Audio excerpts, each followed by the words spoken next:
Hi friends நம்ம இன்னைக்கு என்ன பார்க்க போகிறோம்னு பார்த்தீங்கன்னா ஜெய்பீம் படம் பார்த்துருப்பீங்க. எல்லாருக்குமே அந்த படம் எல்லாருக்குமே தெரியும். ஏன்னா ரொம்ப பரபரப்பாக பேசப்பட்ட படம். ஒரு படம் பார்த்தீங்கன்னா வேற லெவலில் அது ஆஸ்கார் லெவலுக்கே வரும் அப்படின்னு நம்ம நினச்சாங்க. அந்த அளவுக்கு ரொம்ப பரபரப்பாகவும் ரொம்ப சூப்பராகவும் இருந்த ஒரு படம்.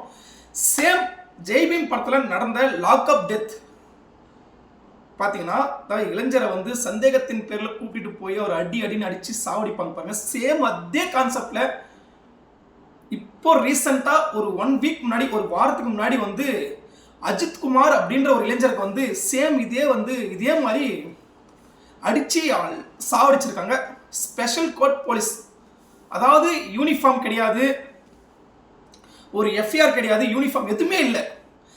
ஜஸ்ட் சந்தேகத்தின் பேரின் அடிப்படையில் அவரை அடிச்சு சாவடிச்சிருக்காங்க. இதை பற்றி தாங்க இப்போ டீட்டெயிலாக நம்ம பார்க்க போகிறோம். என்னன்னு பார்த்தீங்கன்னா, சிவகங்கை மாவட்டம் திருபுவனம் அப்படின்ற ஒரு போலீஸ் ஸ்டேஷனில் இந்த சம்பவம் நடந்திருக்கு. என்னன்னு பார்த்தீங்கன்னா, மதுரையில் பத்ரகாளியம்மன் அப்படின்ற ஒரு கோவிலில் பிரைவேட் செக்யூரிட்டியாக அஜித்குமார் ஒரு இளைஞர் வேலை பார்த்துருக்காரு. அங்கே கோவிலுக்கு சாமி கும்பிட வந்த 2 லேடிஸ், அதில் பார்த்தீங்கன்னா ஒருத்தர் பார்த்தீங்கன்னா ஹேண்டிகேப், ஒருத்தர் நார்மலாக இருக்கிறவங்க. அவங்க என்ன சொல்லியிருக்காங்க, சார் கொஞ்சம் கீ சாவி, அதாவது கார் சாவியை கொடுத்துட்டு கொஞ்சம் வண்டி கொஞ்சம் ஓரமாக பார்க் பண்ணிடுங்க அப்படின்னு சொல்லியிருக்காங்க. இவரும் அதாவது அந்த வேலை அவரது கிடையாது, பார்க் பண்ணுற வேலை அஜித்குமாருக்கு கிடையாது. அவர் ஒரு செக்யூரிட்டி.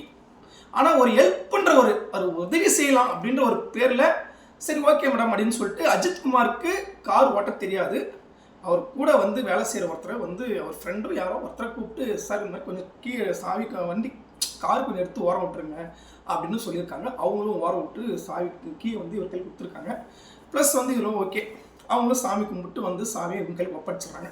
இன்னொரு விஷயம் என்னன்னு பார்த்தீங்கன்னா, இவங்க ஹைவேல போயிட்டே இருக்கும்போது ஒரு ஹோட்டலில் சாப்பிட்லாம் அப்படின்னு சொல்லிட்டு காரை நிற்க வைக்கும்போது இந்த மாதிரி நம்மக்கிட்ட நகை இல்லை, சரி நகையே போட்டுட்டு போகலாம் அப்படின்ற பேரில் அவங்க பின்னால் இருக்கிற டிக்கை ஓப்பன் பண்ணி சரி நகை எடுத்துகிட்டு போகலாம்னா நகை காணும். அதாவது 10,000 நகை, 10,000 நகை காணும். கடைசியாக நம்ம யார்கிட்ட சாவியை கொடுத்தோம் அப்படின்னு சொல்லிட்டு அஜித்குமார்ன்ற செக்யூரிட்டிகள் தானே கொடுத்தோம் அப்படின்னு சொல்லிட்டு நேராக கோவிலுக்கு போயிட்டு அங்கே இருக்கிற அறநிலையத்துறை அதிகாரிகள்கிட்ட கேட்குறாங்க, நீங்கள் போலீஸ் கம்ப்ளைண்ட் கொடுத்துருங்க. அவங்க கிட்ட கேட்டதுக்கு, அதாவது அஜித்குமார்கிட்ட கேட்டது நான்லாம் எடுக்கல மேடம் அப்படின்னு சொல்லியிருக்காங்க. உடனே போலீஸ் கம்ப்ளைண்ட் கொடுத்துருக்காங்க. போலீஸும் அஜித்குமார் விசாரிச்சிருக்காங்க. அவர் இல்லை சார் நான்லாம் எடுக்கல அப்படின்னு சொல்லியிருக்காரு. சரி அப்படின்னு சொல்லிட்டு அனுப்பியிருக்காங்க, விசாரணை பண்ணிட்டு அனுப்பிச்சிருக்காங்க. அனுப்பினவரை வீட்டுக்கு போயிட்டு அடித்து தரன்னு இழுத்துன்னு அவங்க தம்பியும் சேர்த்து இழுத்துட்டு அடித்து ஃப்ரெண்ட்ஸ் ப்ளஸ் பார்த்தீங்கன்னா அவங்க ஃப்ரெண்ட்ஸ் அதான் இருக்காங்களே, அப்புறம் 2-3 பேர் அவங்க ஃப்ரெண்ட்ஸ் இருக்காங்க, அவங்களையும் கூட்டிகிட்டு போய் அடின்னு அடித்து இந்த மாதிரி நகை நீ தானே எடுத்தேன் ஒத்துக்கோ அப்படின்னு சொல்லிட்டு போட்டு அடின்னு அடிச்சிருக்காங்க. போலீஸ் ஸ்டேஷன்லேயே போட்டு அவ்வளோ அடிச்சிருக்காங்க. ப்ளஸ் பார்த்தீங்கன்னா மிளகா பொடி, அவர் தண்ணி தாகம், எனக்கு தண்ணி கொடுங்கன்னு கேட்டிருக்காரு. அந்த தண்ணி கூட அவங்க கொடுக்காம மிளகா பொடியை வாயில் போட்டிருக்காங்க. வாய் ஃபுல்லாக மிளகா பொடியை போட்டு அடின்னு அடிச்சிருக்காங்க. ப்ளஸ் பார்த்தீங்கன்னா அவர் வலி தாங்க முடியாமல், சார் நான் நகை எங்கே எடுத்தேன், நகை வச்சிருக்கேன், நான் எடுத்துட்டேன், அந்த நகை நான் எங்கே வச்சிருக்கேன்னு எனக்கு தெரியும் அப்படின்னு சொல்லிட்டு சொல்லியிருக்காரு. உடனே மறுபடியும் அவரை வேனில் ஏற்றின்னு போயிட்டு எங்கே வச்சிருக்க வாராடின்னு காட்டுன்னு சொன்னோன்னே, இன்னொரு விஷயம் பார்த்தீங்கன்னா அவர் தம்பி இருக்காருங்க, அவர் என்ன நினச்சிருக்காரு, சார் அஜித்குமாருக்கு நகை அவர் எடுக்கல, அவருக்கு எங்கே இருக்குன்னு தெரியாது, அவர் நீங்கள் அடின்னு அடிச்சுட்டே இருக்கீங்க, என்னால் வலி தாங்க முடியல, நான் எவ்வளவோ சொல்கிறேன், நான் எடுக்கல நான் எவ்வளவோ சொல்கிறேன், நீங்கள் அடிச்சுட்டே இருக்கீங்க, அந்த கொஞ்சம் கேப் நம்மளுக்கு கிடைக்குமே, கொஞ்சம் டைமிங் நம்மளுக்கு கிடைக்கும், கொஞ்சம் அடிக்காமல் நிறுத்துவாங்கல்ல, அந்த கேப் கிடைக்கும் அப்படின்றதுக்காக தான் நகை எடுத்துன்ற ஒரு பொய் சொல்லியிருக்காரு. ஆனால் அவருக்கு நகை எங்கே வச்சிருக்கனாலும் தெரியாது, அவர்கிட்ட பொய் சொல்லியிருக்காரு அப்படின்ற மைண்ட் செட்டப் அதான் நம்ம அஜித்குமாருக்கு அவங்க தம்பி சொல்கிறாரு. உடனே சரி கோயில் எங்கே வச்சிருக்குன்னு சொல்லிட்டு கேட்கறதுக்கு அஜித்குமார்ட்ட கேட்குறாங்க. கேட்டு சார் இந்த மாதிரி கோவிலுக்கு பின்னாடி ஒரு மாடு தொழுவத்தில் நான் வச்சுருக்கேன் அப்படின்னு சொல்லிட்டு சரி கூட்டிகிட்டு போகிறாங்க. அங்கே போயிட்டு அங்கேயும் போட்டு சாத்துன்னு அடிக்கிறாங்க. இந்த பிவிசி பைப் இருக்கு பாருங்களா, அதில் வரையும் அடிக்கிறாங்க, அடின்னு அடிச்சிருக்காங்க. இது பார்த்தீங்கன்னா அஜித்குமார் ரொம்ப துடிச்சிருக்காரு. போதும், அப்படியே எப்படி சொல்கிறது, இதெல்லாம் பார்த்தீங்கன்னா நல்லா நோட் பண்ணுங்க. இதெல்லாம் வந்து ஒரு சாதாரண ஒரு ஏழ்மை குடும்பத்தை சேர்ந்த ஒரு பையன் மேல தான் இந்த மாதிரி ஒரு வீரத்தை காட்டுறாங்க. இந்த மாதிரி ஒரு அடி, இந்த மாதிரி ஒரு உதை எல்லாமே வந்து ஒரு சாதாரண ஒரு ஏழ்மை குடும்பத்தை மக்களை சார்ந்து தான் நடந்தது. இதே வந்து ப்ளஸ் வந்து பார்த்தீங்கன்னா ஒரு 10 கிலோ தங்கம் திருடிட்டான் அப்படின்னு சொல்லிட்டு ஒரு பெரிய பணக்கார வீட்டு பையன் அவனை போய் அந்த அளவுக்கு அடிச்சு எடுத்துட்டு வருவாங்களா? நல்லா நோட் பண்ணிக்கோங்க. இதெல்லாம் வந்து வெறும் சந்தேகத்தின் பேர்ல தான் அடிச்சிருக்காங்க தவிர எஃப்ஐஆர் கிடையாது, ரீசெண்டான ஒரு போலீஸ் யூனிஃபார்ம் கிடையாது, எதுவுமே கிடையாது. ஒரு ஸ்பெஷல் கோர்ட் போலீஸ் அவங்க வந்து ஒரு சந்தேகத்தின் பேர்ல தான் அடிக்கிறாங்க. நான் என்ன சொல்றேன்னா, ரொம்ப வந்து ஒரு எப்படி சொல்றது, ரொம்ப ஒரு கஷ்டம். இதெல்லாம் ரொம்ப வந்து ஒரு ஃபீல் பண்ற ஒரு விஷயம். உண்மையாவே ஒரு உங்க கோபமெல்லாம் வந்து ஒரு பெரிய பணக்காரங்கிட்ட ஒரு பெரிய அரசியல்வாதிகிட்ட காட்டலாம், அப்படிலாம் காட்ட மாட்டாங்களே. ஒரு சாதாரண ஏழ்மையான ஒரு குடும்பத்தை சேர்ந்தவன், ஒரு எப்படி சொல்றது, ஒரு செக்யூரிட்டி, இந்த மாதிரி ஆளுங்கிட்டலாம் போய் உங்க வீரத்தை காட்டி, இதே வந்து ஒரு பணக்கார வீட்டில் போயிட்டு நீங்க வீட்டில் போயிட்டு இழுத்துட்டு வருவீங்களா? சொல்லுங்க, நீங்க நியாயமா சொல்லுங்க. ஒரு வீட்டில் வச்சுட்டு இருக்க பையனை வந்து நீங்க விசாரணை முடிச்சுட்டு, இத்தனைக்கும் வந்து யூனிஃபார்ம் கிடையாது, ஒன்றும் கிடையாது, ஒரு எஃப்ஐஆர் கிடையாது, இத்தனைக்கும் வந்து அவன் எடுத்தான்ற ஒரு கன்ஃபார்ம் இல்லை, எந்த ஒரு ஆதாரமும் கிடையாது, ஒரு சந்தேகத்தின் பேர்ல அவனை இழுத்துட்டு வந்து அந்த அடி அடிக்கிறீங்க. இதே வந்து எப்படி சொல்றது, நான் நினைச்சு கூட பார்க்க முடியல. அவ்வளோ கஷ்டமா இருக்குது. அவ்வளோ ஒரு எப்படி சொல்றது, அப்படியே நினைச்சே பார்க்க முடியல. இப்படியெல்லாம் வந்து நம்ம படத்துல தான் பார்க்குறோம், ரியல் லைஃப்ல இந்த மாதிரிலாம் நடக்குதுடா அப்படின்னு சொல்லிட்டு. அதாவது போலீஸ்காரனை பார்த்தா வந்து ஒரு பயம் இருக்கணும் அப்படின்றாங்க. ஆனால் வந்து போலீஸ்காரை பார்த்தா ஒரு பாதுகாப்பு வரணும், நம்மளை வந்து பாதுகாத்து இருக்கணும் அப்படின்றது தாங்க போலீஸ்காரு.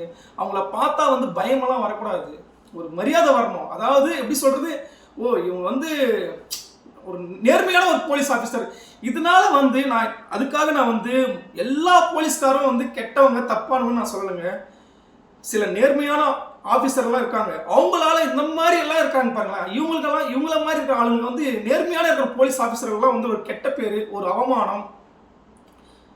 அதாவது ஓப்பனாக சொல்ல போனால் நிறைய போலீஸ்காரங்களாம் வந்து பார்த்தீங்கன்னா அவங்க எப்படி சொல்கிறது, அவங்களுக்கெல்லாம் லீவும் கிடையாது, ஒன்றும் கிடையாது. அவங்க நிறைய பாதுகாப்பு பண்ணுறாங்க, எல்லாமே செய்கிறாங்க. ப்ளஸ் வந்து ஒரு தப்பு நடந்தால் அதை வந்து தட்டி கேட்டு நம்மளை வந்து ரொம்ப சேஃப்டி பண்ணுறாங்க, நான் ஒத்துக்கிறேன்.